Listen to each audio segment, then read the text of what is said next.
Time. We are joined in our big Suburban Ford 7 Sports Cave interview of the week with Pistons head coach John Loyer, who joins us via Skype at the Auburn Hills practice facility. Coach, thanks for stepping in with us here on your off day. Sure thing, no problem. Obviously taking over a job that was watched by a lot of Pistons fans here, and met with disappointment in the early part of the season. What have been your first impressions of being the guy in charge of this team the past few days? Weeks. I think we showed glimpses of what we're capable of.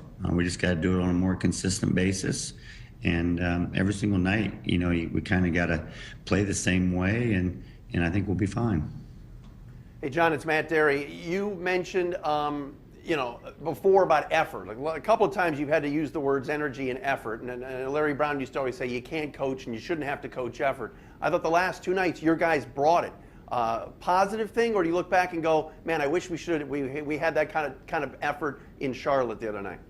No, I think for the most part we brought that effort. We've had a quarter here or there that maybe we didn't play as well as we need to play, or play with that same fire and energy that we played with. But overall, I thought we played pretty hard. And, you don't really want to, there's so many things you need to coach and improve on. And the one constant that, you can bring every night is your energy and your effort. And we've got to continue to do that. Coach Tom Lydon here. Give us your thoughts on Josh Smith and what you've seen from him this year, because he's such an enigma. People see him as a talented guy, but he comes in with the big price tag. Some feel he's a little bit displaced without being able to find a home. He fires away from three-point range so frequently. Last night, a frustrating shot where he's got his foot on the line.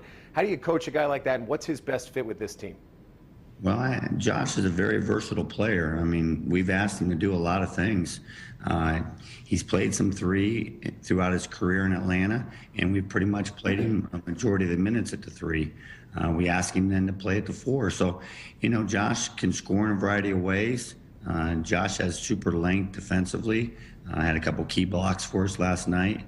Josh is a savvy basketball player. I mean, he's been in the league now going on 10 years. And, he knows the coverages. He knows the personnel around the league. Josh is a guy that, needs to keep spreading the knowledge that he has to his teammates and, perform each night on the floor. John, fans always have an opinion about what a team should do, and as a coach, you have to focus on the day-to-day tasks. A big message around this town is that fans would love, they say, this team to tank so they can keep the draft pick. You have a job to do. How much do you look at the betterment of this team's future, and how much do you focus on the day-to-day?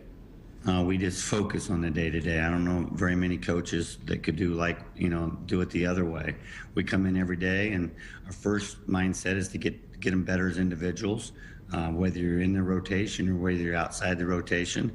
And then collectively, we try to get our schemes down each and every day, and we kind of had to go on the fly a little bit, adding some things offensively. But, those things don't even really enter your mind. I would hope they wouldn't enter your mind as a player. You come in every day, you're a professional, you have a job to do, whether that's preparing for that individual game or preparing your skills for something down the road.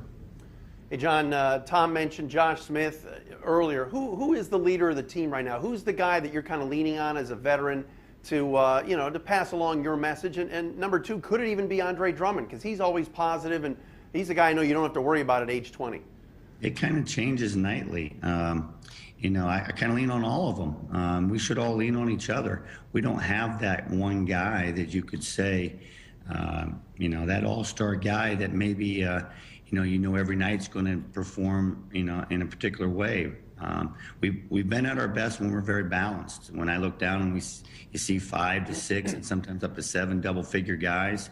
We've been very consistent for the most part. We didn't rebound the ball last night, but we've been very consistent having 2 and sometimes 3 of our bigs having double-figure rebounds. But, I think this team's built around leaning on each other. There's not one individual guy that's bigger than the team. There's not one guy that, has to be that high scorer on that particular night. And when we're good, it's kind of spread around. John, we know it's your off day, like we said, and we know the goal is to get into the playoffs. So thanks so much for taking time in your busy schedule to join us here. Sure thing, anytime.